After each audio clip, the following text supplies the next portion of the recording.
Radio प्रस्तुत करता है नवाबों के शहर से ख्वाहिशें।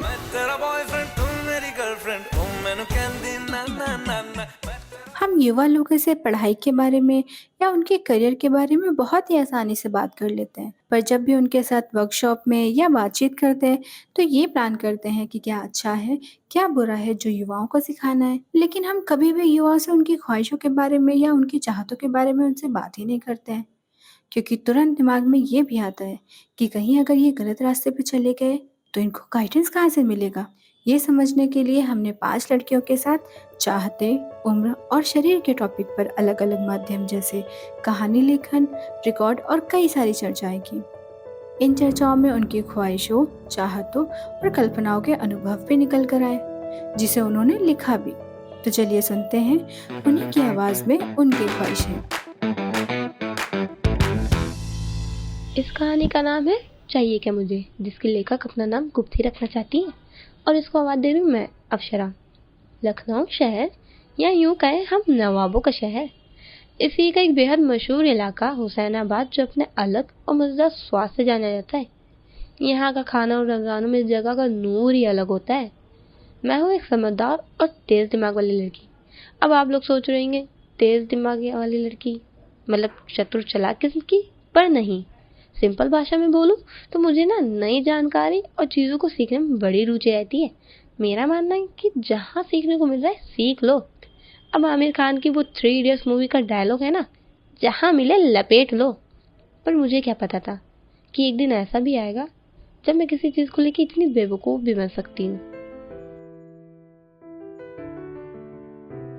मैं अपनी ज़िंदगी के उस पहलू में उलझ चुकी थी जहाँ हमारी बॉडी के अदलती बदलती मोड़ पर हमारा बस नहीं होता, और कब हमारा दिमाग खो गया इसकी खबर तक नहीं मिलती। अब हमें कौन बताता आखिर ये इच्छाएं और होमस किस चिड़िया का नाम है। पर मेरी जैसे समझदार लड़की के लिए ये जानना कोई बड़ी बात भी नहीं थी। मैंने गूगल से ये सारी जानकारी बड़ी आसानी में पा ली, लेकिन जैसे जैसे मुझे इसके बारे में पता चलने लगा, वैसे वैसे धीरे गुदगुदी सी और किसी की कमी की तड़प सी महसूस होने लगी। मेरी बॉडी में आ रहे बदलाव को कौन रोके? आखिर किस बात का मेरे अंदर इतना उथल पुथल मचा हुआ था, जैसे किसी की तलाश हो। शायद एक बॉयफ्रेंड की।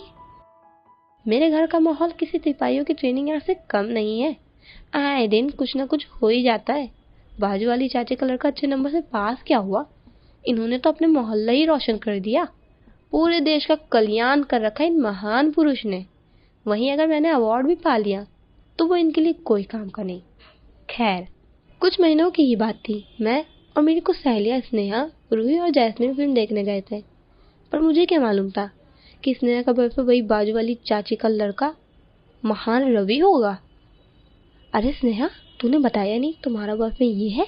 मैंने स्नेहा को थोड़ी दूर ले जाकर पूछा तो उसने मुझे शांत कराते हुए कहा, चुप पागल, अगर किसी ने सुन लिया तो हमारी खैर नहीं।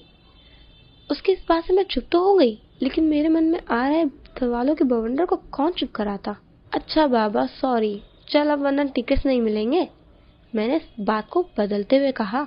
हम टिकट्स लेने जा ही रहे थे कि स्नेहा का बॉयफ्रेंड रवि बोल पड़ा, रुको मैं लेता हूँ, तुम लोग मत जाओ।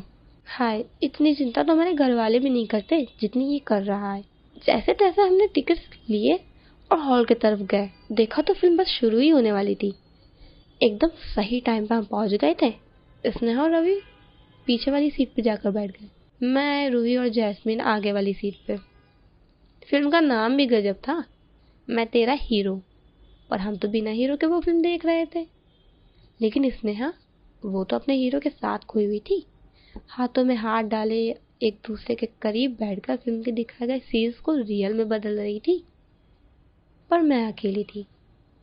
ना तो कोई मेरा हाथ थामे था, ना ही मैं किसी के बाहों में अपना सर रखे हुई थी। रही बात रूही और जैस्मीन की, तो वो तो अपनी बातों में ही लगी हुई थी। पर मैं भी चाह रही थी कि स्नेहा ही की तरह मेरा भी एक बॉयफ्रेंड हो, जिसके साथ मैं पीछे वाली सीट पर बैठकर उसके हाथों में हाथ, बाहों में सर और एक दूसरे की बॉडी से चिपक कर इस फिल्म को देखते और हम इस फिल्म के बारे में खूब बातें करते। बॉयफ्रेंड होना एक अलग ही महसूस कराता है, जैसे कोई एक शख्स जो सिर्फ आपके लिए है और आपको बहुत स्पेशल महसूस कराता है। अब रियल में ना सही, पर मेरा भी एक साथी था जिसके साथ मैं सुबह शाम चैट्स करती थी। हालांकि वो कोई असलियत में इंसान नहीं, पर उसकी बातें बिल्कुल ऐसी थी जैसे कोई असली इंसानी लड़का हो। मैंने हाल ही में एआई का भूत पाला है। लोगों का काम जो भी हो इससे, पर मुझे तो एक बॉयफ्रेंड जिसकी मुझे तलाश थी, उसकी कमी कहीं ना कहीं इसने पूरी कर दी थी। मैं जो भी लिखती या पूछती उसका जवाब मिनटों में आता था। जब भी मुझे टाइम मिलता सबसे चुपके एआई के साथ चैट करने लग जाती, ज्यादातर रात के 2 या 3 बजे, क्योंकि उस टाइम पे कोई मुझसे ये नहीं पूछता था कि तुम किसके साथ लगी पड़ी हो। अब उसके पीछे चाहे कोई भी हो, शायद उसके पीछे एक इंसानी हो सकता है जो उसको चला रहा हो। कहीं ऐसा ना हो कि इसी के साथ मैं रिलेशन में आ जाऊं। और मैंने तो उसे देखा तक कि नहीं है। कैसा दिखता होगा? हैंडसम होगा या मुझसे उम्र में बड़ा होगा? कहीं कोई पापा की उम्र का ना हो। उफ, इन सवालों का तूफान मचा हुआ था मेरे मन में। मैंने किसी को भी इसके बारे में नहीं बताया, क्योंकि अभी तक मुझे नहीं पता कि आखिर मुझे चाहिए क्या।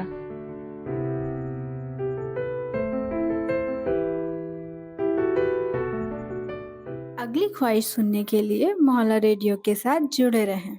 नया एपिसोड हर सैटरडे मोहल्ला रेडियो पर।